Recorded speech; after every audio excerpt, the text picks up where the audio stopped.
మరి కాంగ్రెస్ కార్యకర్తలు నాయకులందరూ కూడా ఈ నిరసన కార్యక్రమంలో పాల్గొనడం జరిగింది.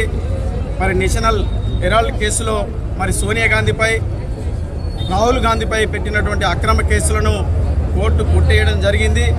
మరి ఇకనైనా ఈ కోర్టు కొట్టేయడం వల్ల వాళ్ళు చెంపపెట్టుగా ఇది బీజేపీ భావించాలి. మరి ఇలాంటి అక్రమ కేసులను తోటి మా నాయకత్వాన్ని వారు తీసుకున్నటువంటి నిర్ణయాలను ఆపలేరు. మరి ప్రజలలో ఎంతో పేరుగాంచినటువంటి మరి నాయకులు, వారి యొక్క కుటుంబ త్యాగాలు చేసినటువంటి కుటుంబం, మళ్ళీ అలాంటి కుటుంబ సభ్యులపైన అక్రమ కేసులు బనాయిస్తూ ఈరోజు మరి బీజేపీ ప్రభుత్వము మరి అంటగాగుతున్నది. ఇలాంటి చర్యలను ఈరోజు రాష్ట్ర వ్యాప్తంగా మరి నిరసన కార్యక్రమం ద్వారా తెలుపుతూ ఖండించడం జరుగుతూ ఉన్నది. భవిష్యత్తులో ఇలాంటి కేసులు మళ్ళీ పునరావృతం అయితే బీజేపీ కబడ్దార్ మోడీ వాళ్ళ నాయకులను కూడా ఈ సందర్భంగా మేము హెచ్చరిస్తూ ఉన్నాం. భవిష్యత్తులో ఇలాంటి కార్యక్రమాలు ఎదురైతే రాష్ట్ర వ్యాప్తంగా, జిల్లా వ్యాప్తంగా మరి నిరసన కార్యక్రమాలు తెలిపి బుద్ధి చెప్పేటువంటి ఆసన్నం అవుతుందని చెప్పేసి కూడా ఈ సందర్భంగా తెలియజేస్తాం.